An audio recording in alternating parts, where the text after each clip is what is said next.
I humbly bow my head in front of all of you. నా శిరస్సు వంచి మీ అందరికీ ధన్యవాదాలు. ఎందుకంటే it takes a lot of guts to come out as a businessman and say that ఫలానా వారు గెలవాలి అని చెప్పడానికి చాలా ధైర్యం కావాలి. మాట్లాడిన ప్రతి ఒక్కరికి, విచ్చేసి సంఘీభావం తెలిపిన ప్రతి ఒక్కరికి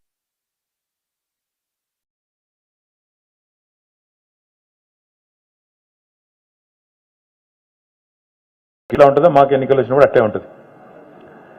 ఎట్లా ఉంటుందంటే పరీక్షలు వచ్చినప్పుడు మీకు తెలుసు, సరిగ్గా మొదలు ఇయర్ అంతా సరిగ్గా చదవకపోతే ఏం చేస్తాం, లాస్ట్ 1-2 days నైట్ అవుట్ చేసి చదువుతారు పిల్లలు.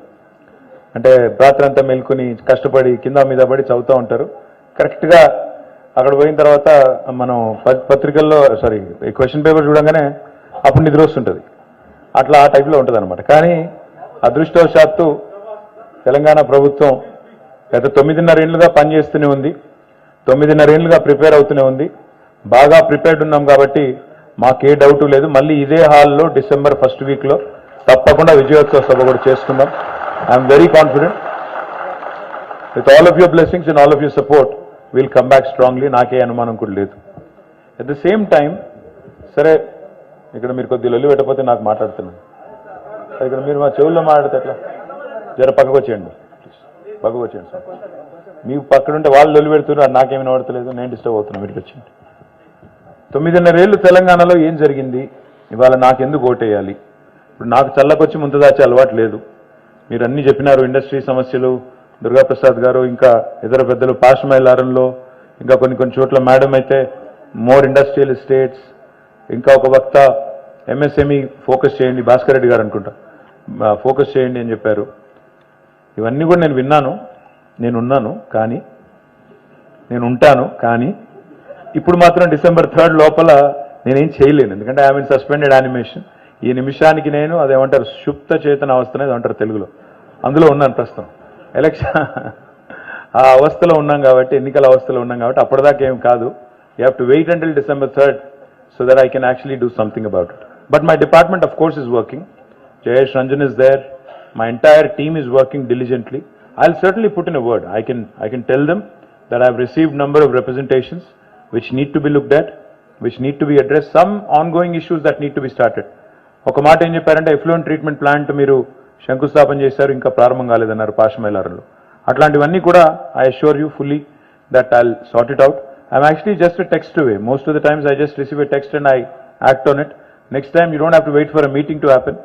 All you can do is please send me a text message and I'm happy to follow up on that. అయితే ఇక్కడికి ఈరోజు వచ్చింది నేను ఒక రాజకీయ నాయకుడిగా మీ మద్దతు కోరడానికి, మా పార్టీకి, మా ప్రభుత్వానికి, మరి మా పార్టీకి ఎందుకు ఓటేయాలి, ఎందుకు ఓటేస్తే మీకు వచ్చేది ఏంటి, తద్వారా మేము మళ్ళీ గెలిచి మళ్ళీ అది సేవ చేయాలనే ఒక ఆలోచనతో ఇక్కడికి వచ్చాం. I want to address 2-3 issues. ఒకటి, 9.5 ఏళ్ళు ఇందాక సార్ చెప్పినట్టు నిజంగా చెప్పాలంటే 9.5 ఏళ్ల కిందగా చూడడానికి లేదు. Any non Telugu speakers here? काफी सारे लोग हैं क्या? तो बीच बीच में मैं हिंदी बोल लेता हूँ साहब, थोड़ा पूरा तेलुगु में थोड़ा मिक्स करके बोल लेता हूँ. हैदराबाद का हूँ तो बोल ले सकता हूँ. तो अगर आप पिछले 9.5 साल देखेंगे, कोई 9 సంవత్సరాలు చూస్తే నిజానికి we could not work the entire time, 9.5 years, because as a new state, obviously for the first 6 months it took time to settle in. Kotta Rashtra, ఎందుకంటే it was not a existing state and it was not like everything was handed on a platter. There are a lot of bifurcation issues, etc. Because ఒక అన్నదమ్ములు వేరుపడితే ఎట్లయితే కొద్దిగా time పడుతుందో settling ఇన్కి, అదే పద్ధతిలో మొదట 6 నెలలు మేము కూడా కొంచెం చిన్న చికాకులు, స్టేట్ ఫైనాన్సెస్ అర్థం చేసుకోవడానికి, ఏమేం చేయొచ్చు ఏమేం చేయలేము ఇవన్నీ అర్థం చేసుకోవడానికి మొదట 6 నెలలు పోయింది. అదే మాదిరిగా కోవిడ్ వచ్చిన తర్వాత ఇంకా మీకు తెలుసు, మొత్తం ప్రపంచం అంతా బాధితులమే, మీరు బాధితులే, మేము బాధితులమే, అందరం బాధితులమే. కాబట్టి 2 years కోవిడ్లో పోయింది. సో నికరంగా చూస్తే ఎన్ని రోజులు పనిచేసినామంటే, మళ్ళీ last few months of course మళ్ళీ ఎలక్షన్, కాబట్టి నికరంగా చూస్తే నిజంగా కూడా 6 ఏళ్ళే పనిచేసింది. ఎగ్జాక్ట్గా మాకు దొరికింది ఎంత అంటే 6 ఏళ్ళు. మరి 6 ఏళ్లలో తెలంగాణ ప్రభుత్వం, కేసీఆర్ గారి నాయకత్వం ఏం చేసింది? For about 5-10 minutes I request you, మీరు పారిశ్రామికవేత్తలు, మీరు వివిధ పారిశ్రామిక వాడల ప్రతినిధులు అనేది మర్చిపోండి. కేవలం ఒక తెలంగాణ సిటిజన్గా, తెలంగాణ బిడ్డగా, తెలంగాణ సిటిజన్గా ఒక 10 నిమిషాలు ఆలోచించండి. సరిగ్గా 10 నిమిషాలు. నేను మిమ్మల్ని కోరేది ఏమంటే, ఒక తెలంగాణ బిడ్డగా, తెలంగాణ సిటిజన్గా ఆలోచించినప్పుడు, తెలంగాణ పౌరుడిగా ఆలోచించినప్పుడు మీకు స్పష్టంగా అర్థమయ్యేటి కొన్ని ఉంటాయి. ఈ ప్రభుత్వం వచ్చినాడు ఎన్ని అనుమానాలు ఉండేటి. ప్రభుత్వం వచ్చినాడు కేసీఆర్ గారి మీద, టీఆర్ఎస్ అనే పార్టీ మీద ఎన్నో అనుమానాలు, ఎన్నో అపోహలు. వీళ్ళు వస్తే గొడవలు అవుతాయంట, వీళ్ళు వస్తే హైదరాబాద్లో ఎవరు పెట్టుబడులు పెట్టరంట, అసలు తెలంగాణ ఏర్పడితే కరెంటు ఉండదంట, అసలు తెలంగాణ ఏర్పడ్డ తర్వాత పంచాయతీలు పెట్టుకోవడం తప్ప తెల్లారి నుంచి అసలు గవర్నెన్స్ ఉంటుందా, అసలు వీళ్ళకు ఒక ఉద్యమ పార్టీ, ఆందోళనలు చేసి రాష్ట్రం తెచ్చిన పార్టీ, మరి వీళ్ళకి పరిపాలన చేతనవుతుందా? ఇన్ని అనుమానాలు మా మీద. నన్ను ఒక ఫ్రెండ్ డైరెక్ట్గా అడిగింది, ఒక అమ్మాయి, షీ వాజ్ అన్ ఇండస్ట్రియలిస్ట్. ఒకసారి ఇట్లాగే ఏదో ఒక మీటింగ్ పెడితే, it was a dinner meeting, డైరెక్ట్గా వచ్చి నాకు కొంత పరిచయం ఉంది కాబట్టి చనువు తీసుకుని అడిగింది, ఏంటి మీరు 50,000 మంది వచ్చి ఏదో మొత్తం మార్చ్ చేసి మొత్తం ఇక్కడ ఉండే ఆంధ్ర వాళ్ళ ప్రాపర్టీస్ అన్ని తీసేసుకుంటారంట కదా, అందరిని లాగేసుకుంటారంట కదా, తరిమేస్తారంట కదా అని అడిగింది. నేను ఎవరు చెప్పారు మీకు అన్నాను. ఏం లేదు, వాట్సాప్లో వచ్చింది అంది. నేను వాట్సాప్లో వచ్చినాయని చదివేస్తే, వాట్సాప్లో వచ్చినాయని నమ్మేస్తే చాలా కష్టం తల్లి, అట్లాంటివి ఏమీ లేవు. మా సీఎం గారు స్పష్టంగా చెప్పారు, మా నాయకుడు స్పష్టంగా చెప్తున్నాడు, ఇది స్టేట్ ఫైట్, స్ట్రీట్ ఫైట్ కాదు, వీధి పోరాటం కాదు, మాకు వైలెన్స్ అనేది మేము చేసేది కాదు, మాకు ఆసక్తి లేదు అట్లాంటి సబ్జెక్టు, ఎలాంటి పంచాయతీలు కూడా ఉండవు. మేము ప్రజలకు ఇచ్చిన ప్రామిసెస్, తెలంగాణ ఉద్యమ సమయంలో 14 ఏళ్ల పాటు we have made several promises. ఈ తెలంగాణ వస్తే ఈ లాభం జరుగుతుంది, ఆ లాభం జరుగుతుంది అంటూ చెప్పినవన్నీ, వాటి అమలు కోసం పనిచేయడానికి మాకు ఒక రోజుల్లో 24 గంటలు ఉంటే కూడా సరిపోదు, మేము ఎక్కడ పెట్టుకుంటాం, కెలికి పంచాయతీలు పెట్టుకునే అవసరం మాకు లేదు అని చెప్తే కూడా చాలామంది నమ్మలేదు. 2014లో I held a meeting in Taj కృష్ణలో ఆ రోజు చాలా ఇండస్ట్రియల్ గ్రూప్స్ వచ్చినాయి, ఐటీ వాళ్ళు వచ్చారు, చాలా మంది మిగతా వాళ్ళు వచ్చారు. I told them that day, I said, మీరు you have to wait for 1 year, Hyderabad will rock again, Hyderabad will do really well. మీరు పొరపాటున కూడా 1 ఎకరం భూమి ఉన్నా, అర ఎకరం ఉన్నా, 100 గజాలు ఉన్నా అమ్మకండి.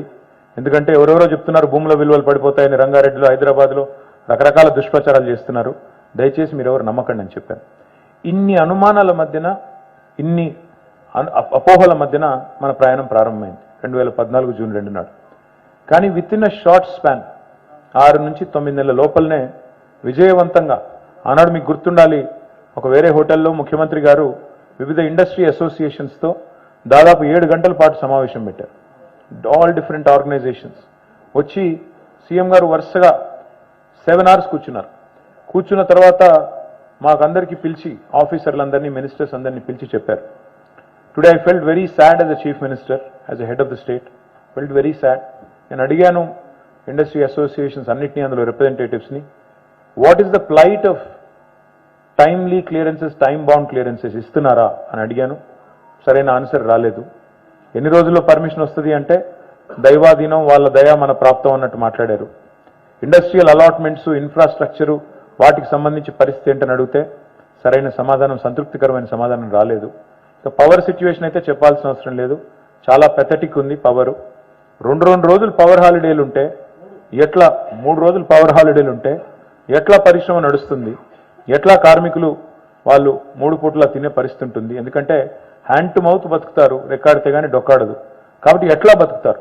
More than in the industrialist, వాళ్ళ మీద ఆధారపడ్డ వేలాది మంది కార్మికుల పరిస్థితి ఏంటి అని చాలా చాలా సీరియస్గా క్యాబినెట్లో మా అందరితో చర్చ పెట్టారు.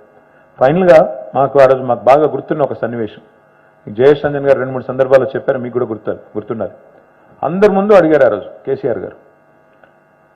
అప్పుడు industry special chief secretary was Pradeep Chandra, అప్పుడు జయేష్ గారు కమిషనర్ ఆఫ్ ఇండస్ట్రీస్ ఉండేది. అందరి ముందు అడిగారు, హీ సెడ్, ఈ టైమ్లీ క్లియరెన్సెస్ లేకపోవడం ఏంటి అని అడిగారు. అడిగితే వాళ్ళు, లేదు సార్ టైమ్లీ ఉంది, సింగిల్ విండో ఉంది, అదే అని వాళ్ళు కూడా చెప్పారు. చెప్తే ముఖ్యమంత్రి గారు అడిగిన మాట నా మనసులోంచి ఇంకా పోవట్లేదు. అసలు why should the government give a permission అని అడిగారు. ఇండస్ట్రీ అసలు ఎందుకు అప్లై చేసుకోవాలి, మనం పర్మిషన్ ఎందుకు ఇవ్వాలి, అది చెప్పండి మీరు అన్నారు. వాళ్ళు ఎదురు కూర్చున్న వాళ్ళు ఒక 10 నిమిషాలు బిత్తరపోయారు. ఎందుకంటే ఒక ముఖ్యమంత్రి సడన్గా ఇదివరకు 50 ఏళ్ళు లైసెన్స్ రాజులో లైసెన్సులు ఇవ్వడానికి అలవాటు పడ్డ ఐఏఎస్ అధికారులను పట్టుకొని ఐవరీ టవర్లో కూర్చుని మీ దగ్గరకు వచ్చి, అయ్యా మహాప్రభు మీ అందరికి దండం అని చెప్పి బతిలాడుకునే బతిలాడించుకునే అధికారులను పట్టుకొని స్ట్రైట్గా అడిగిన మాట, ఎందుకు ఇవ్వాలి అసలు పర్మిషన్, ఎందుకు ఇవ్వాలి government, why should the government be in the business of giving clearance at all అంటే అందరూ బుర్రలు కొక్కున్నారు, నెత్తికొక్కున్నారు, ఎందుకు ఇవ్వాలి నిజంగానే. ఫైనల్గా ఒక ఆయన ఏదో లాజికల్గా ఆన్సర్ చెప్పారు, సార్ ఏదైనా ప్రమాదం జరిగితే ఎట్లా, ఎవరు జవాబుదారి అని అడిగారు. అడిగితే దాని మీద ఆల్మోస్ట్ ఒక గంటన్నర చర్చ జరిగింది. చివరికి ఆ రోజు తీసుకున్న నిర్ణయం ఏంటంటే, let the industry avail self certification, స్వీయ ధృవీకరణ, సెల్ఫ్ సర్టిఫికేషన్ చేసుకొనివ్వండి. As long as I am in compliance with the law of the land, I am going to be a law abiding enterprise.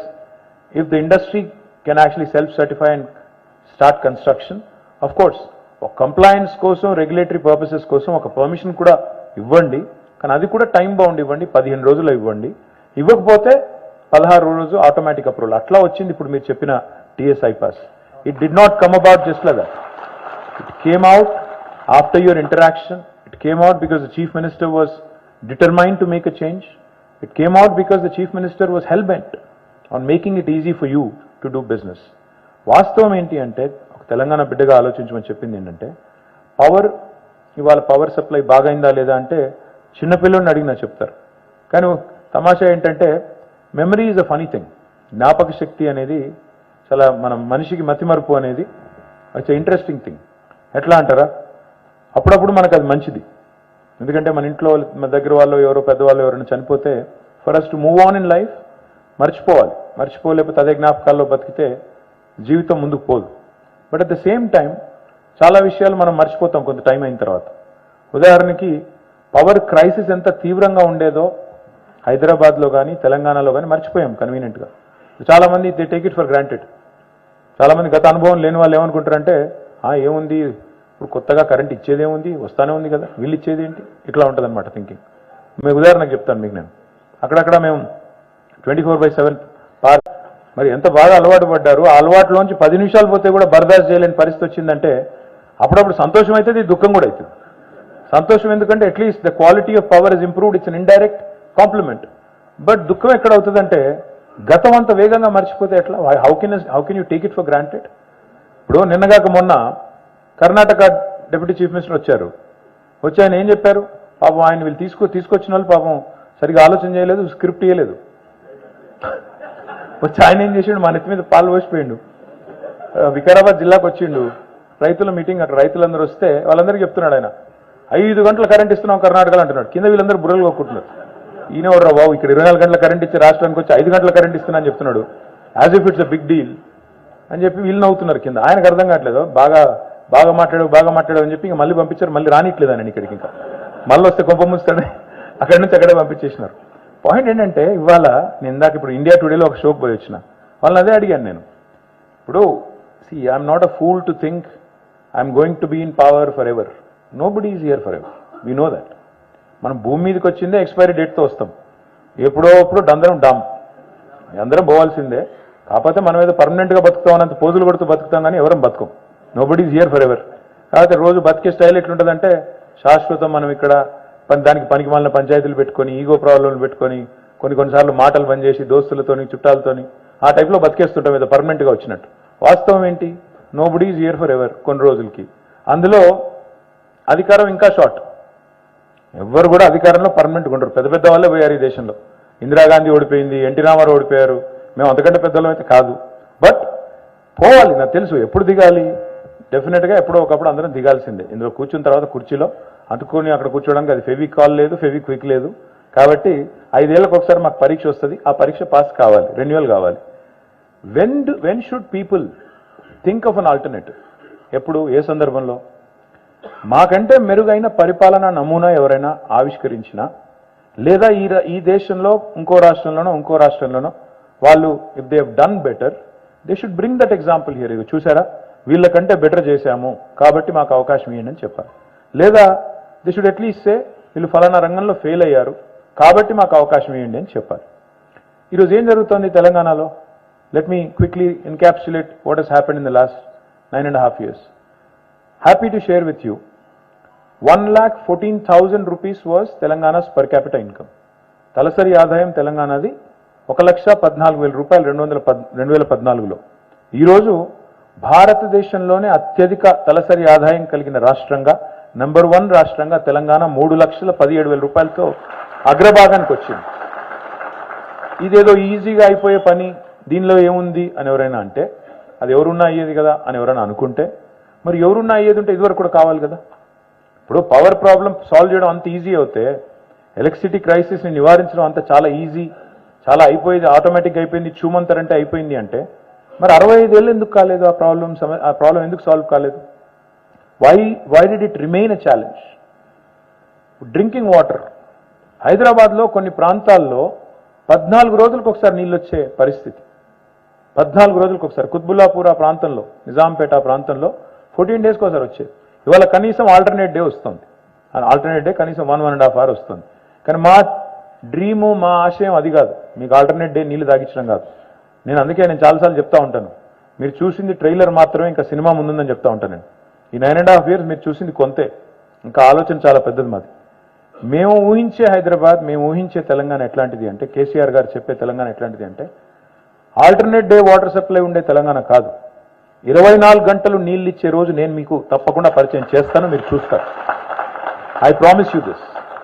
It is a dream of mind, a personal dream of mind. ఎందుకంటే నాకు కొన్ని అనుభవాలు అట్లా ఉన్నాయి. నేను దావోస్కి వెళ్ళినప్పుడు మొట్టమొదటిసారి ఆ జ్యూరిక్లో హోటల్లో దించారు. జనరల్గా హోటల్కి పోగానే ఏం చేస్తాం మనం? ఫ్రెష్ అయ్యి ఆడ వాటర్ బాటిల్ ఏడుందని ఎత్తుకుతుంటాం. ఆడ వాటర్ బాటిల్ దొరకలేదు. ఇదేం బాధరా, వీడు ఇది కూడా అమ్ముతున్నాడా ఏందని చెప్పి ఫ్రిడ్జ్లో చూసిన. ఫ్రిడ్జ్లో ఆల్కహాల్ ఉంది తప్ప వాటర్ లేదు. ఇది ఎక్కడ బాధ అని చెప్పి, నీళ్లు దొరకలేవు, ఏం చేయాలని చెప్పి అటు ఇటు చూసి వాడికి ఫోన్ చేసిన. అయ్యా మరి వాటర్ బాటిల్ లేదు, ఇదేంద్రా మీరు వాటర్ బాటిల్ పెట్టకపోతే ఎట్లా అంటే, ఏమన్నాడు తెలుసా? Sir please go to your bathroom, అక్కడ గ్లాస్ ఉంది, ట్యాప్ వాటర్ నీళ్ళు తాగమన్నాడు. నేను బాత్రూమ్ నీళ్ళు తాగడం ఏంటి దరిద్రం కానీ. పోయిన లోపలికి పోయి చూస్తే అక్కడ ఒక చిన్న కార్డు పెట్టింది. నేను తర్వాత ట్వీట్ కూడా చేశాను ఆ రోజు. దాని పేరు జ్యూరీ వాటర్. జ్యూరీ వాటర్ అంటే ఇది మా జ్యూరిక్లోని స్ప్రింగ్ వాటర్. ఇది ఇక్కడ ఉండే నీళ్ళని సాఫ్ చేసి మీకు ఏదైతే మీరు బాత్రూంలో స్నానం చేయడానికి వాడుకునే నీళ్ళునే దీన్నే తాగొచ్చు, అంత శుద్ధమైన వాటర్ ఇస్తున్నాం మీకు, this is portable drinking water అని చెప్పింది.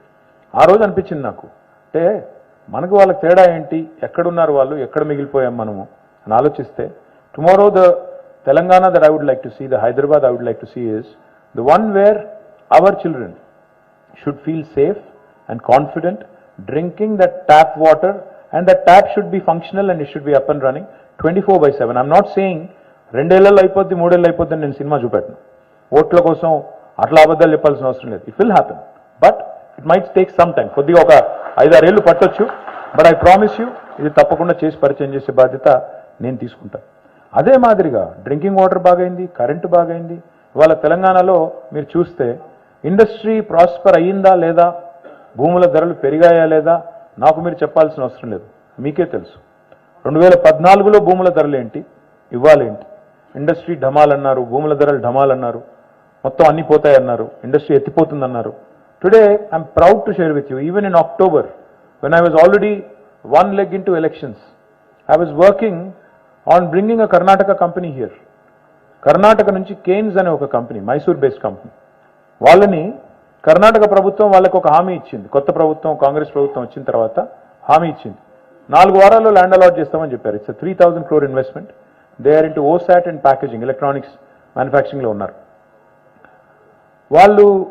ఇట్స్ 12,000 crore మార్కెట్ క్యాప్ ఉన్న కంపెనీ, అది పెద్ద company, Mysore based company. It's run by gentlemen called Ramesh and his wife Sarita Ramesh. వాళ్ళు 4 వారాల్లో ఇస్తామని చెప్పి 4 వారాల్లో ఇవ్వలేదు ల్యాండ్. అప్పటికి 6 వారాలు దాటింది. నాకు తెలిసింది, తెలంగాణ మా టీం చెప్పాను, అరే ఇదేదో ఉంది కేన్స్ అనే కంపెనీ, చాలా ఇంట్రెస్టింగ్ కంపెనీ ఉంది, why don't we reach out, why don't we talk to them. మా వాళ్ళు వెళ్ళారు, సైలెంట్గా మాట్లాడి నా దగ్గర తీసుకొచ్చారు. తీసుకొచ్చిన తర్వాత ఆయనని నేను ఐ థింక్ సెప్టెంబర్ ఎండ్లో కలిస్తే ఆయన అన్నారు, సార్ నేను మైసూరులో ఉండాలి రేపు, మళ్ళీ ఇప్పుడే గవర్నమెంట్ వచ్చిందాడా, మరి ఇప్పుడే వచ్చి మళ్ళీ నేను అక్కడ నుంచి వాళ్ళతో ఒక ఎంఓయూ చేసుకున్నాను. సరే వాళ్ళు ఎంఓయూ వాళ్ళు ఫుల్ఫిల్ చేయలేదు, వచ్చిన ఆబ్లిగేషన్ వాళ్ళు ఫుల్ఫిల్ చేయలేదు, నేను క్యాన్సిల్ చేసుకోవచ్చు, కానీ అక్కడ కూడా వ్యాపారం చేయాలి కదా. కాబట్టి ఒక మాట వాళ్ళకి చెప్పిన తర్వాత మీరు అనౌన్స్ ఎదురు పోయి చెప్పొస్తాను మర్యాదకి అంటే, నేను అన్నాను మరి మీరు పోతే మళ్ళీ వాళ్ళు పట్టేసుకుంటారు సార్, పట్టేసుకొని లేదు లేదు లేదు నేనే ఇస్తాను, ఎక్కడ పోవద్దని చెప్పి మీకు మళ్ళీ ఫెన్స్ వేసేస్తారు, వద్దు సార్ అన్న. అంటే ఈసారి లేదండి నాకు ఆ ధైర్యం ఉంది, నేను వెళ్ళి మాట్లాడతానని చెప్పి అక్కడికి వెళ్ళి మంత్రి గారితో మాట్లాడాడు. మంత్రి గారు అన్నారంట ఆయనతో, అట్లెట్లా పోతారు మీరు, తెలంగాణకి ఎట్లా పోతారు, పోకూడదు కదా అంటే, మరి సరే మీరు ల్యాండ్ ఇవ్వండి ఇప్పటికైనా, ఒక 10 days టైం ఇస్తాను, ల్యాండ్ ఇవ్వండి, నేను పోను అని చెప్పాడు. 15 రోజులు అయింది, ల్యాండ్ రాలేదు. నాకు ఫోన్ చేశారు, సార్ నేను ఇంకా రెడీ ఉన్నాను, వస్తాను, అనౌన్స్ చేస్తానని. వచ్చి ఇక్కడ అనౌన్స్ చేస్తే అక్టోబర్ 3, 4 అనౌన్స్ చేసినట్టున్నాము. ఎందుకంటే మాకు తెలుసు అప్పటికే కోడ్ ఏదో వస్తుందని తెలుసు, కాబట్టి ఒక 2 రోజుల ముందు అనౌన్స్ చేశాము. చేసి ఆయనకు ఆ రోజు నేను ఇచ్చిన మాట, 10 daysలో మీకు ల్యాండ్ ఇస్తాను అంటే ఎక్కడ కావాలని అడిగాను. ఫాక్స్కాన్ ఎదురుగా కొంగరకాలంలో అక్కడే కావాలన్నాడు ఆయన. ఫాక్స్కాన్ కడుతున్నారు, నాకు అక్కడనే కావాలన్నాడు. మా ఎండీని అడిగితే నరసింహారెడ్డిని, అందులో పంచాయతీలు ఉన్నాయి సార్, అందులో 5-6 రైతులు కొట్లాడుతున్నారు, మా భూమి అంటాడు. ఇట్లా లాభం లేదు, ఆయన వచ్చేదే 6 వారాలు అక్కడ ఇయ్యట్లేదని ఇక్కడికి వస్తున్నాడు. మళ్ళీ నువ్వు కూడా అదే పని చేస్తే ఇక్కడ నుంచి కూడా పోయి ఇంకొకడికి పోతాడు. 10 రోజుల్లో ల్యాండ్ ఇవ్వాలి, ఏం చేస్తావో చెయ్యి నాకు తెలియదు, 10 రోజుల్లో ఇచ్చి తీరాలి అంటే 10th day ల్యాండ్ ఇచ్చాము. 24th October రోజు they broke ground while I was in election. ఇక్కడ నేను ఎలక్షన్ కొట్లాడుతున్నా, ఆ భూమి పూజ కూడా నేను పోలేదు, ఎందుకంటే మోడల్ కోడ్ ఆఫ్ కాండక్ట్ ఉంది కాబట్టి పోలేదు. కానీ 24 October నాడు కూడా మేము ఇక్కడ ఒకవైపు ఎలక్షన్లో మళ్ళీ గెలవాలి, ఏమేం చేయాలో ఇవన్నీ చేస్తూనే, ప్రచారం చేసుకుంటూనే, అక్కడ కూడా మానిటర్ చేస్తూ, ఇంకా కూడా ఇండస్ట్రియల్ డిపార్ట్మెంట్ని కానీ యాక్టివిటీని కానీ ఎక్కడ కూడా టెంపో పడకుండా ఆ పని కూడా చేస్తూ ఉన్నాం. అంటే the point I'm trying to make is, ఇవాళ ఇతర రాష్ట్రాల నుంచి కూడా ఇక్కడికి వచ్చి, కేరళ నుంచి, కర్ణాటక నుంచి, మహారాష్ట్ర నుంచి, గుజరాత్ నుంచి ఒక వెల్స్పన్ ఇవన్నీ వస్తున్నాయంటే ఒకే ఒక్క కారణం, stable government and able leadership. Stable government ఉండాలి, ఏబుల్ లీడర్షిప్ ఉండాలి. రెండు ముఖ్యం. ఎందుకంటే స్టెబిలిటీ లేదనుకోండి, వాళ్ళ మహారాష్ట్రలో ఏమవుతుంది, ఎవరు ఎప్పుడు ముఖ్యమంత్రో, ఎవడు ఎప్పుడు ఉప ముఖ్యమంత్రి అర్థం కావట్లేదు అక్కడ. ఇప్పుడు కర్ణాటకలో ఏ కుర్చీలో ఎవరు ఉంటారో, ఏ కుర్చీ ఎవరు లాగుతారో అర్థం కావట్లేదు. ఆయన ఆల్రెడీ ఒక ఆయన కన్నేస్తున్నాడు, దస్తీ వేస్తున్నాడు, ఇంకొక ఆయన ఆల్రెడీ రిసార్ట్ రాజకీయం మొదలుపెట్టాడు. బస్సులు పెట్టడం, రిసార్ట్ల చుట్టూ ఎమ్మెల్యేలు తిప్పడం, వాళ్ళకి బాగానే ఉంటుంది, ఇక్కడ వేరే వాళ్ళకి ఇబ్బంది అవుతుంటుంది. స్టెబిలిటీ అనేది లేకపోతే గవర్నమెంట్కి, ఆ కప్పల తక్కేట్లాగా ఒకరు పైకి పోతుంటే ఇంకొకరు లాగుతుంటే, మనం అన్ని చూసాం ఇదివరకు. ఇదే రాష్ట్రంలో ఒకటే టర్మ్లో ముగ్గురు ముఖ్యమంత్రులు మారితే ఎట్లా అవుతుందండి పని? మళ్ళీ రెడ్ వచ్చే మొదలాడని సామెతుంది, మీకు తెలుసు అది. అంటే మొదటికెళ్ళి మళ్ళీ మొదలవుతుంది, కొత్త ఆయన రాగానే, కొత్త కృష్ణుడు రాగానే ఇంకోటి మొదలవుతుంది. అట్లా మళ్ళీ అనవసరంగా స్టెబిలిటీ అనేది లేకపోతే మాత్రం దెబ్బ డెఫినెట్గా తినేది అందరికంటే ముందు పారిశ్రామిక రంగం, డెఫినెట్గా అందరికంటే ముందు దెబ్బ తినేది మన రాష్ట్రం. ఓవరాల్గా రాష్ట్ర అభివృద్ధి కూడా కుంటుపడుతుంది. రెండవది ఏబుల్ లీడర్షిప్. ఏంటి ఏబుల్ లీడర్షిప్ అంటే, ఇప్పుడు మా ప్రభుత్వంలో కేసీఆర్ గారు మీతో 7 గంటలు కూర్చున్నారు. కూర్చున్న తర్వాత మీలాగానే రియల్ ఎస్టేట్ వాళ్ళతో కూడా ఒక 5-6 గంటలు కూర్చున్నారు. ఒక్కటే రోజు కూర్చున్న తర్వాత అదే సాయంత్రం, ఇక్కడ కొంతమంది రియల్ ఎస్టేట్లో ఉన్న వాళ్ళు కూడా ఉండొచ్చు, ఒక్కటే రోజు 6 జీవోలు ఇచ్చారు. ఒక్కటే రోజు, విత్ ఇన్ నో టైం. ఎందుకంటే ఆయన డిసిషన్ తీసుకున్నారు, క్యాబినెట్కి చెప్పారు, వెంటనే గవర్నమెంట్ ఆర్డర్స్ వర్ ఇష్యూడ్. అదే రేపటి రోజున వేరే వాళ్ళు ఎవరన్నా వస్తే, వాళ్ళు ఏదైనా నిర్ణయం తీసుకోవాలి అంటే వాళ్ళకి ఆ స్వాతంత్రం ఉంటుందా? ఢిల్లీని కన్సల్ట్ చేయకుండా, ఢిల్లీలో ఉండే పెద్దలకు చెప్పకుండా, ఢిల్లీ పర్మిషన్ తీసుకోకుండా, ఢిల్లీ అప్రూవల్ తీసుకోకుండా పనులు జరుగుతాయా? ఢిల్లీ వెళ్ళాలి, ఎక్కే విమానం, దిగే విమానం అన్నట్టు అక్కడ పోవాలి, అడగాలి, వాళ్ళని ఒప్పించాలి, మెప్పించాలి, వాళ్ళకి ఇవ్వాల్సిన యామ్యామ్యా ఇవ్వాలి. ఇవ్వకపోతే పనులు కావు. ఇవాళ తెలంగాణ ప్రభుత్వం వచ్చిన తర్వాత మీరందరూ నాకు చెప్పాల్సిన పని లేదు, మీరు ఇంకొకటి చెప్పాల్సిన పని లేదు. ఇవాళ corruption in clearances, corruption in any kind of approvals తగ్గిందా లేదా దయచేసి మీరే మీ గుండె మీద చేసుకొని ఆలోచించుకోండి. ఎందుకంటే ఈ ప్రభుత్వం వచ్చిన తర్వాత వీ హెవ్ మేడ్, ఇప్పుడే అన్నారు ఒక మాట, ఇందాక మాట్లాడిన ఒక వక్త, ఇదే గవర్నమెంట్ లేకముందు ఇదే ఆఫీసర్లు ఉండేది, కేసీఆర్ గారు లేకముందు సేమ్ అప్రూవల్స్కి, సేమ్ ప్రాసెసెస్కి టైం పట్టేది. మరి కేసీఆర్ వచ్చిన తర్వాత పని చేయించడం ఎట్లాగో తెలుసు కాబట్టి వ్యవస్థతో పని వేగంగా అవుతుందని చెప్పారు. All of these are in your practice. మీ అనుభవంలో, మీ ఎక్స్పీరియన్స్లో ఇవన్నీ ఈరోజు ఉన్నాయి. నేను మీ అందరితోని ప్రార్థించేది, కోరేది ఒకటే, స్టేబుల్ గవర్నమెంట్, ఏబుల్ లీడర్షిప్ అనేది ఒక మన కోసమే కాదు, రాష్ట్రానికి అవసరం. ఇవాళ మీరు రాష్ట్రంలో ఉండే ఇతర పార్టీలు, వాళ్ళ నాయకత్వాలు, వాళ్ళ పెడబొబ్బలు, గావు కేకలు, ఢిల్లీ నుంచి, గుజరాత్ నుంచి వచ్చి మా మీద చేస్తున్న ఆరోపణలు ఇవన్నీ చూస్తూ ఉన్నాను. వాటి విషయంలో కూడా నేను మీకు కొంత స్పష్టత ఇవ్వాల్సిన అవసరం ఉందని నేను అనుకుంటా ఉన్నాను. ఏముంది, what are the charges on us today? ఏమంటున్నారు వచ్చి మమ్మల్ని? 2-3 విషయాలు రిపీటెడ్గా చెప్తారు. రాష్ట్రాన్ని అప్పుల పాలు చేశాడు కేసీఆర్ అని ఒక ఆయన అంటాడు. ఇవి వచ్చి ఒకటే అబద్ధాన్ని మళ్ళీ 10 సార్లు చెప్తే అది నిజమైపోతుంది అన్నట్టు చెప్పిందే చెప్పి they are trying to confuse people and they are trying to make people think ఇదేదో అప్పుల పాలు చేసి అప్పుల ఊబిలో నెట్టేశారు కేసీఆర్ గారు, మళ్ళీ దివాలా తీస్తుంది రాష్ట్రం, ఎవడు కడతాడు అని మాట్లాడుతుంటారు కొంతమంది, మీరు చూస్తూ ఉన్నారు. I will only ask you to understand one simple thing. ఇప్పుడు మా జనరేషన్లో, మాకంటే ముందు జనరేషన్లో, మా పేరెంట్ జనరేషన్లో థింకింగ్ ఎట్లా ఉండేదండి? ఒక ప్రభుత్వ ఉద్యోగమో ప్రైవేట్ ఉద్యోగమో సంపాదిస్తే రిటైర్ అయ్యే నాటికి 58 ఏళ్లకో 59 ఏళ్లకో రిటైర్ అయ్యే నాటికి నాకంటూ ఒక ఇల్లు ఉండాలి, ఆ ఇల్లు కట్టుకోవాలి, ఒక ప్లాట్ కొనుక్కోవాలి, సేవింగ్స్ ఉండాలి, చేసుకొని ఒక్కొక్కటిగా మొత్తం ఇల్లు మొత్తం కట్టుకొని రిటైర్ అయిన రోజు ఆ ఇంట్లోకి పోవాలి, గృహప్రవేశం చేయాలి. అదే మాదిరిగా రిటైర్ అయిన రోజు నాకంటూ ఒక కారు ఉండాలి, నాకంటూ ఒక వెహికల్ ఉండాలి, ఈజీగా పెన్షనో గిన్షనో వస్తే నేను బతికేస్తా. ఇది ఆ రోజు థింకింగ్. మరి ఈ రోజు ఎట్లా ఉందండి? ఈరోజు మీ అమ్మాయికో అబ్బాయికో ఒక ఐటీ ఉద్యోగమో లేకపోతే మీ ఇండస్ట్రీలో పనిచేయడానికి వచ్చినారనుకోండి, కొత్తగా పెళ్ళైంది అనుకోండి, what is the first thing they are doing? ఒక కారు కొంటారు. రెండో పని ఏం చేస్తారు? ఒక ఫ్లాట్ కొంటారు, ఇల్లు కొంటారు. మనమేమో ఆ తరంలో రిటైర్మెంట్ నాటి ఇల్లు గురించి ఆలోచిస్తే, మరి ఈ తరంలో జాబ్ ఎక్కిన మొదటి నెల ఇల్లు కొనడం, కారు కొనడం ఆలోచిస్తున్నారు.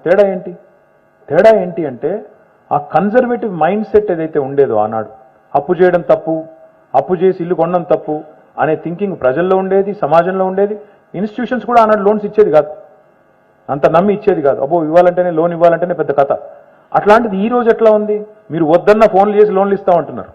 మీరు వద్దన్న ఫోన్ చేసి పర్సనల్ లోన్ ఇస్తాం, ఈ లోన్ ఇస్తాం, ఆ లోన్ ఇస్తాం. ఎందుకు చెప్తున్నా ఇదంతా అంటే, ఇవాళ కేసీఆర్ గారి ప్రభుత్వం ఇప్పుడు పవర్ క్రైసిస్ నివారించింది, పవర్ని బాగా సమృద్ధిగా ఇస్తోంది. మీకు తెలుసు ఎట్లా నివారించారు కేసీఆర్ గారు? ఉరికిన అయిపోయిందా?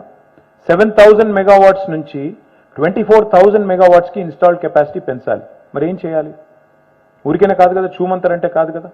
We have taken a loan from power finance corporation, we have taken a loan from REC, తీసుకుని we have started large number of power projects.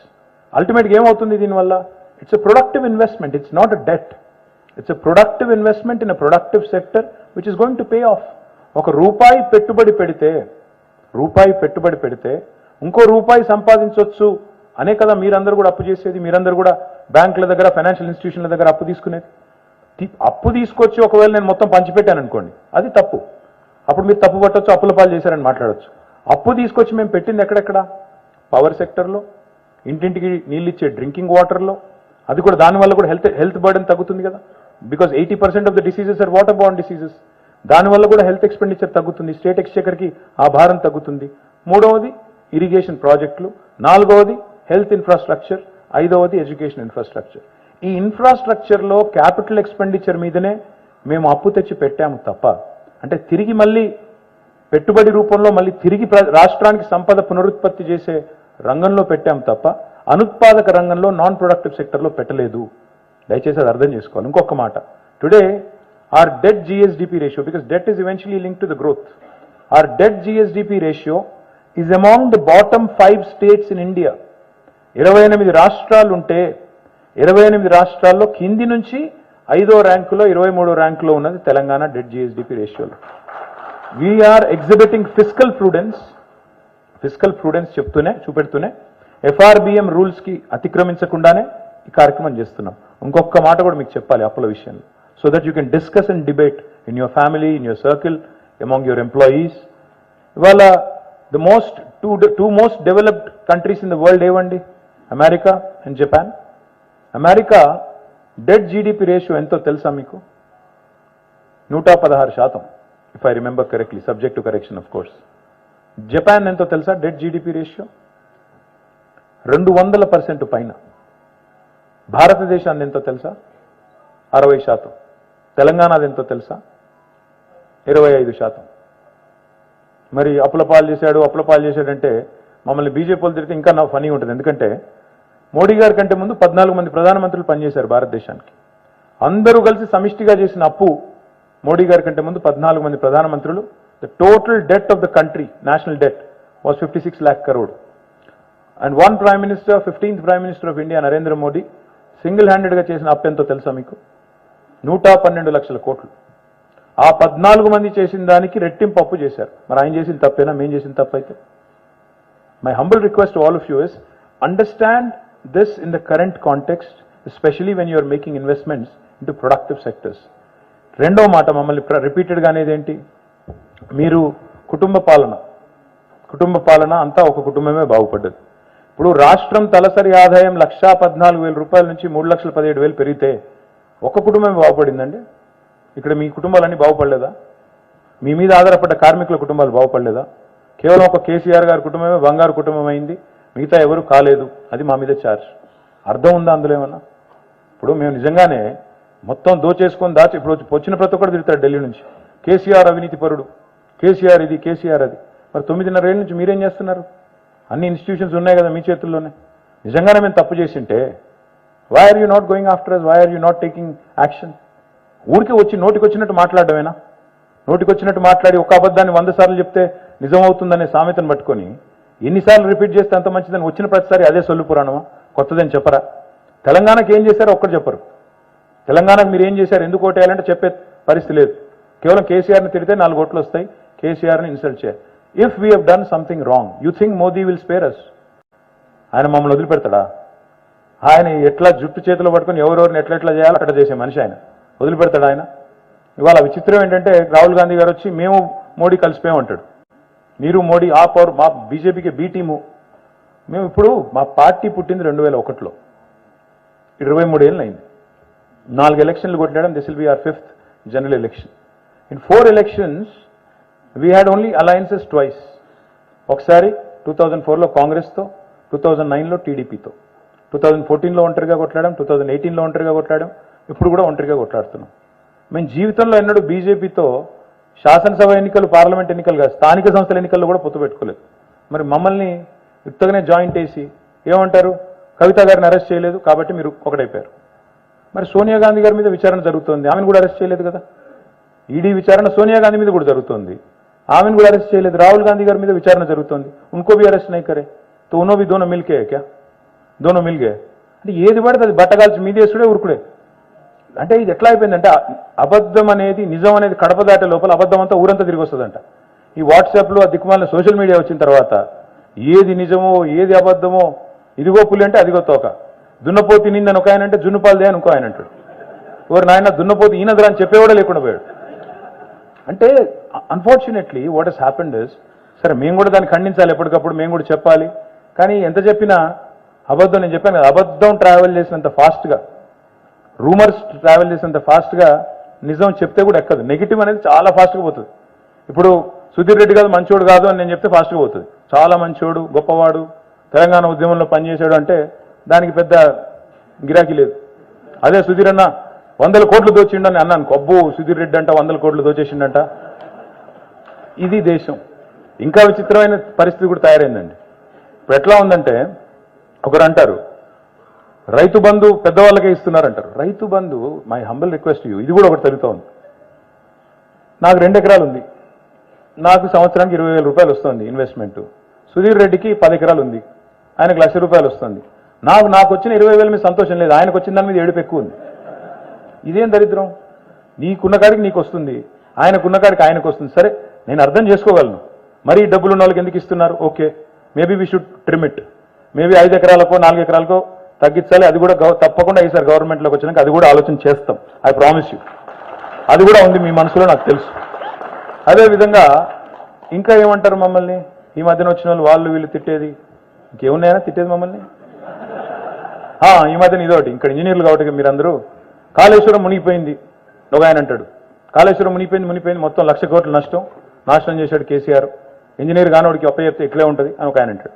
You should understand what Kaleshwaram is. ఇక్కడ మీరందరూ చదువుకున్న వాళ్ళు, విద్యావంతులు కాబట్టి మీకు చెప్తా ఉన్నా, దయచేసి ఒక్కటి సావధానంగా వినండి. What is Kaleshwaram? అసలు ఏంటి కాళేశ్వరం అంటే? ప్రాజెక్ట్ ఏంటిది? కాళేశ్వరం అంటే ఒక బరాజా, ఒక రిజర్వాయరా, ఒక పంప్ హౌజా, ఒక చిన్న కెనాలా? ఏంటి కాళేశ్వరం? కాళేశ్వరం అంటే 21 పంప్ హౌజులు, 22 రిజర్వాయర్లు, 100 కిలోమీటర్ల గ్రావిటీ టనల్స్. కాళేశ్వరం అంటే 1000 కిలోమీటర్ల కెనాల్లు, 147 టీఎంసీల సామర్థ్యం గల రిజర్వాయర్లు. ఒక్క బరాజ్ కాదు, 4 బరాజ్లు. దిస్ ఇస్ కాళేశ్వరం స్థూలంగా.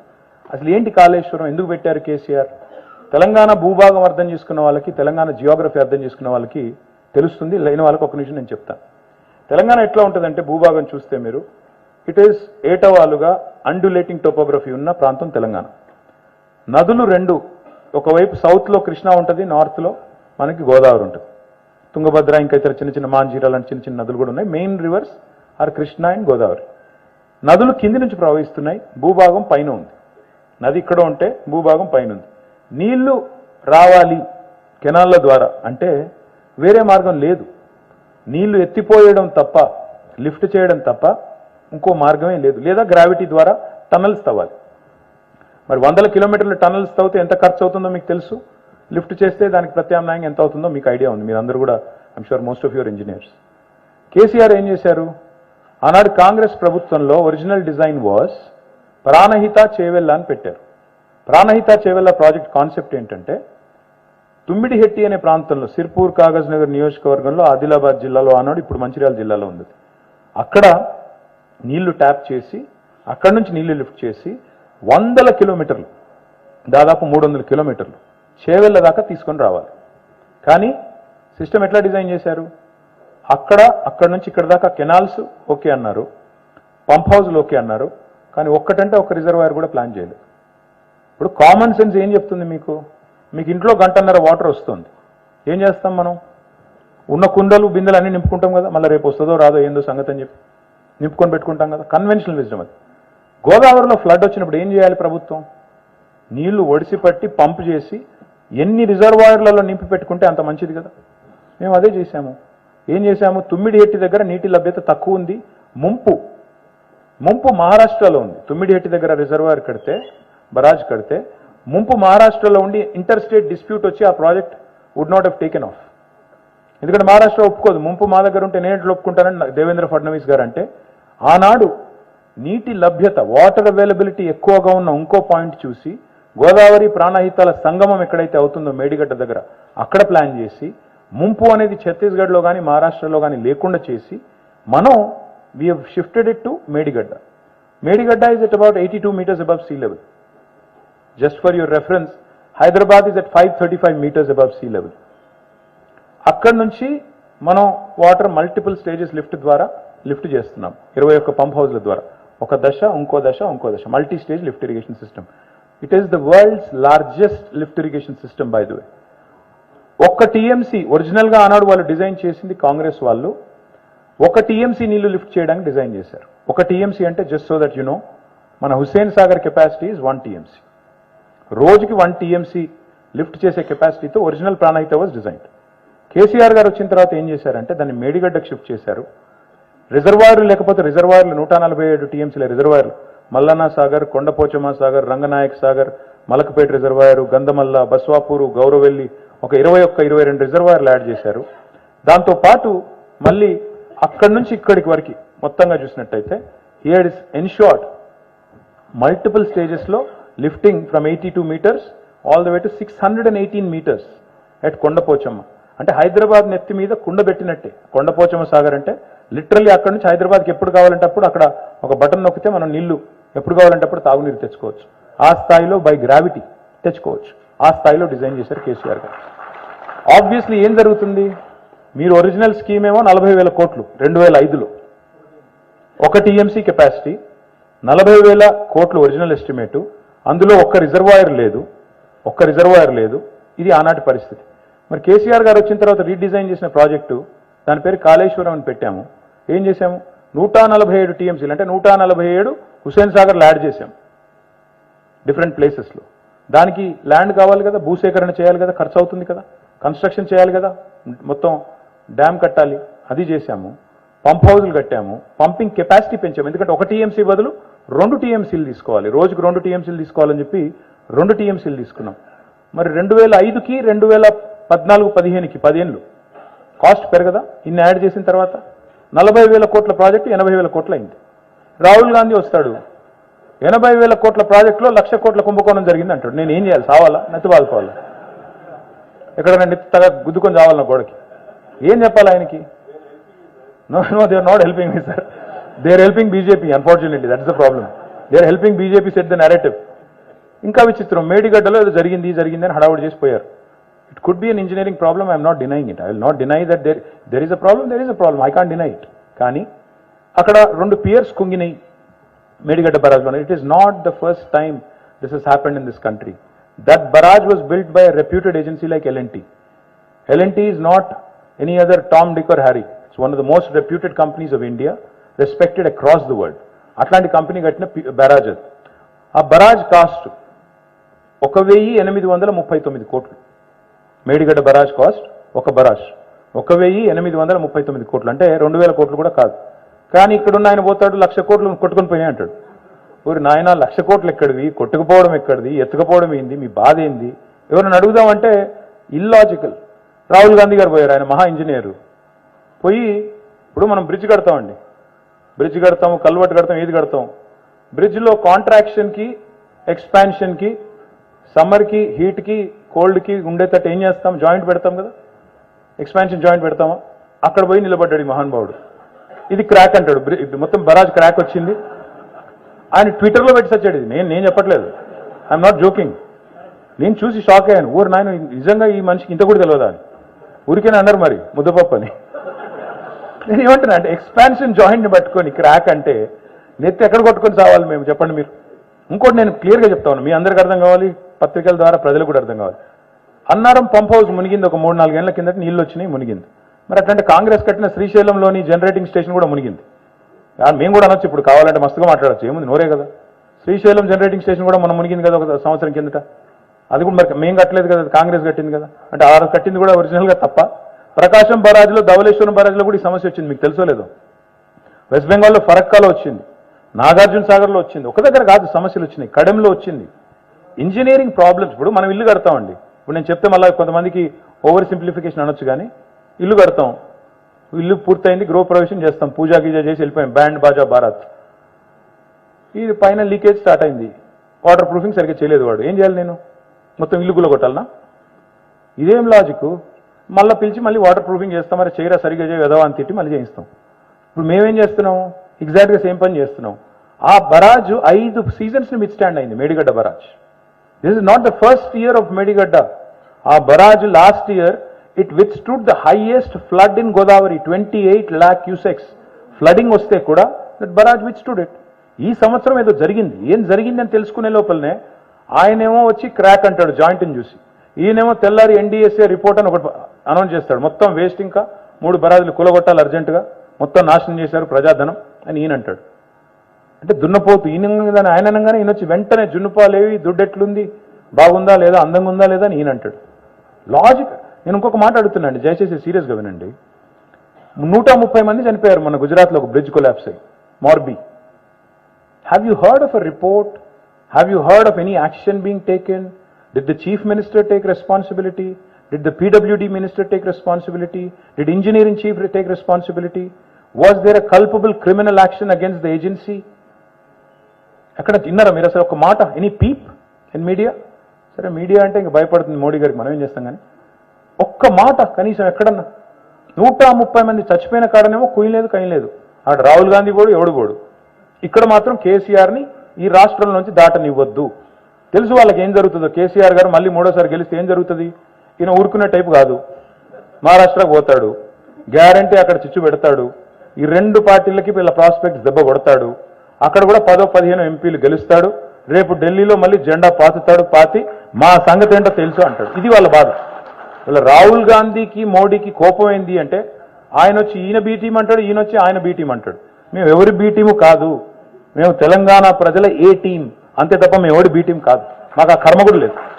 As long as we're here to serve the people of Telangana. We're not here to be subordinates of either Rahul Gandhi or Narendra Modi. కొంతమంది అంటారు మమ్మల్ని, మీరు మోడీని వ్యతిరేకిస్తే మరి ఇండియా అలయన్స్లో ఎందుకు లేరు అంటే, ఇండియా అలయన్స్లో ఉంటేనే మేము మోడీని వ్యతిరేకించినట్ట. అంటే ఈ దేశం ఏంటి, రాహుల్ గాంధీ క్యాంపు మోడీ క్యాంపు 2గా విభజించారా? అది ఎప్పుడు జరిగింది? అంటే దేశంలో 3వ మనిషి ఉండకూడదా, 3వ పార్టీ ఉండకూడదా? మేము వాళ్ళకో వీళ్ళకో వత్తాసు పలుకుతూ తోక పార్టీ కావాలా? Why is that? There are 13 political parties in this country which are not aligned either to NDA or India. So are all of them B teams? ఆయన ఇంకొక మాట, ये आदत पड़ गई इनको, राहुल गांधी साहब को, जाते वेस्ट बंगाल वहां बोलते दीदी को आप बीजेपी के बी टीम हो, वहां से दिल्ली आते आगे बोलते अरविंद केजरीवाल तुम बीजेपी बी टीम, वहां से जाते यहाँ पे क्या बेंगलुरु कुमार स्वामी तुम बीजेपी बी टीम, वहां से सीधा इधर फ्लाइट लेकर हैदराबाद केसीआर तुम बीजेपी बी टीम. ये क्या आदत है? अगर आप में अगर वोट लेने की ताकत नहीं है, अगर आप में दम नहीं है, आपके प्रोग्राम में दम नहीं है, तो हम क्या कर सकते हैं उसके लिए? किसी के भी ऊपर भी कुछ भी करके ऐसे ही कुछ भी बोल दे के मैं सीधा पूछ रहा हूं, अगर किसी को ना अरेस्ट करना हमारी समझौता की निशान है, तो अरेस्ट तो आपको भी नहीं करे, सोनिया मैडम को अरेस्ट नहीं करे, आप पे भी कार्रवाई चल रही, फिर आप भी बी टीम है उनके, ये कहां की मैच फिक्सिंग है? నేనేమంటున్నా అంటే ఈ ఆరోపణలు తప్ప, ఈ పనికి మాలిన పసలేని ఆరోపణలు తప్ప, let them compare as in any sector. ఇప్పుడు మా పక్కనే కర్ణాటక ఉందండి. 2014లో మనం ఇక్కడ వచ్చాం మీ దయతో, మళ్ళీ 18లో మీరు గెలిపించారు, మళ్ళీ ఇక్కడే ఉన్నాం. 2013లో అక్కడ బీజేపీ గవర్నమెంట్ ఉండేది, సారీ కాంగ్రెస్ గవర్నమెంట్ ఉండేది. 18లో అక్కడ బీజేపీ గవర్నమెంట్ వచ్చింది. రెండు ఇక్కడ మనం ఉన్నాం, అక్కడ వాళ్ళు ఉన్నారు. ఈ 10 ఏళ్ళు అక్కడ బీజేపీ కాంగ్రెస్ పర్ఫార్మెన్స్ చూడండి కర్ణాటకలో, ఇక్కడ మా పర్ఫార్మెన్స్ చూడండి. ఏ ఫీల్డ్ అయినా సరే, ఎడ్యుకేషనా, హెల్తా, రూరల్ డెవలప్మెంటా, అర్బన్ డెవలప్మెంటా, ఐటీయా, అగ్రికల్చరా, యానిమల్ హస్బెండరీయా, ఫిషరీసా, ఎందులో చూద్దామో చెప్పండి. Happy to compare. నేను అందుకే అన్నాను, మాకంటే మెరుగైన పరిపాలన నమూనా ఉంటే ఆవిష్కరించండి, చెప్పండి. What have you done? Please show it to the people. ఇవాళ today I'm proud standing here in front of all of you. I'm sorry I'm taking too long. I'm proud I'm standing in front of all of you. We have surpassed Bangalore twice in a row. 2 సంవత్సరాలు technology job creation లో last year it was 33% of the total tech jobs. This is not my data. This is NASSCOM's data. We have crossed Bangalore for the first time in history last year.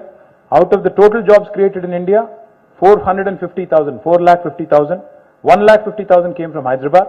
1,46,000 came from Bangalore. This year, it's 44% of the total jobs coming from our city, Hyderabad. Is it not growing? ఇవాళ హైదరాబాద్ పెరగట్లేదని ఎవరైనా అనగలరా? ఒక రజనీకాంత్ వస్తారు, ఆయనకు అర్థం అవుతుంది, ఆయన చెప్తున్నాడు, అరే హైదరాబాద్ చూస్తే కొన్ని ఏరియాలో న్యూయార్క్ లా ఉంది భయ అన్నాడు. ఇక్కడున్న గజనీలకు మాత్రం అర్థం కాదు, రజనీకి అర్థమైంది. సన్నీ డియోల్ వస్తాడు, ఆయన చూసి ముంబై నుంచి వచ్చి, అరే క్యా ఖూబ్సూరత్ హై ఆప్కా హైదరాబాద్ మే యहीं रहता हूं, मेरे को भी मन कर रहा है यहाँ पे घर खरीद लेता हूं అని సన్నీ డియోల్ అంటాడు. ఇక్కడ ఉన్న వాళ్ళకి అర్థం కాదు. లయా అనే అమ్మాయి వచ్చింది ఈ మధ్యన, యాక్టర్ ఒక అమ్మాయి, ఇదివరకు తెలుగు సినిమాలో చేసేది. ఆ అమ్మాయి యుఎస్లో ఉండి మళ్ళీ తిరిగి వచ్చి ఆ అమ్మాయి చెప్తోంది, మనం నేను చూశాను వీడియో, మా శాన్ ఫ్రాన్సిస్కో కంటే ఎల్ఏ కంటే హైదరాబాదే బాగుందండి, అక్కడంతా పాతబడ్డాయి బిల్డింగ్లు, కొత్తగా ఉన్నాయి, మంచిగా ఉన్నాయని చెప్తుంది. ఇక్కడ ఉన్న వాళ్ళకేమో అర్థం కాదు. We tend to take things for granted. ఇవాళ హైదరాబాద్ నిజంగా ముందుకు పోతున్న మాట వాస్తవం కాదా? హైదరాబాద్లో ఉపాధి అవకాశాలు మెరుగైన మాట వాస్తవం కాదా? తెలంగాణలో కేసీఆర్ గారి గవర్నమెంట్లో ఇవాళ ఆల్రౌండ్ డెవలప్మెంట్ ఉన్న మాట వాస్తవం కాదా? మన growth rate highest in the country అనేది వాస్తవం కాదా? పర్ క్యాపిటల్ హైయెస్ట్ అనేది వాస్తవం కాదా? వెల్ఫేర్ డెవలప్మెంట్ అద్భుతంగా కంబైన్ చేసి నడుపుతున్న మాట వాస్తవం కాదా? అందుకే నేను చివరిగా మీకు చెప్పేది ఒకటే, చాలాసార్లు మనుషులు మన మధ్యలో ఉన్నప్పుడు వాళ్ళ విలువ తెలియదు, కొన్ని ఇన్స్టిట్యూషన్స్ బాగా నడుస్తున్నప్పుడు వాటి విలువ మనకు అర్థం కాదు. కరోనా వచ్చేంత వరకు మనకు కూడా తెలియలేదు నార్మల్ జీవితం యొక్క విలువ ఏంటో. కరోనా వచ్చిన తర్వాతే తెలిసింది, ఇంట్లో 24 గంటలు బలవంతంగా కూర్చోవలసి వస్తే ఎట్లుంటుందో అందరికీ తెలిసి వచ్చింది అప్పుడే. అట్లాగే కేసీఆర్ గారు కూడా ఎట్లా అంటాడు అంటే, మీ జేబులో ఉన్న 100 రూపాయల నోట్లు అంటాడు, జేబులో ఉండే ఖడక్ 100 రూపాయల నోట్ కేసీఆర్ గారు. ఆ 100 రూపాయల నోట్ పెట్టుకొని మీరు నడుచుకుంటూ పోతుంటే రోడ్డు మీద ఒక చిల్లర రూపాయి కనబడింది అనుకోండి, దానికోసం వంగితే ఏమవుతుంది? ఇది పోతుంది, అది పోతుంది. నా రిక్వెస్ట్ ఏంటంటే, అట్లాంటి 100 రూపాయల నోట్ పోగొట్టుకోకండి. కేసీఆర్ గారి గవర్నమెంట్ని తిరిగి తీసుకొని రండి, బాధ్యత తీసుకోండి. రాబోయే 4 రోజులు దయచేసి, 4 రోజులు లేదనుకుంటా, ఇంకా రాబోయే 20 రోజులు దయచేసి మీరందరూ కూడా మా కోసం కొద్దిగా ఎఫర్ట్ పెట్టండి. Please talk to your colleagues, your family, your friends, your workers, everybody. Make sure they vote for us and make sure we come back and then we can celebrate here on December 8th. Thank you. Jai Telangana. Thank you sir. మా ఎంఎస్ఎంఈల slogan ఏంటంటే, మీ వెంటే మేముంటాం, మీతో కొట్లాడుతాం మా సమస్యల మీద అన్నదే మా slogan sir.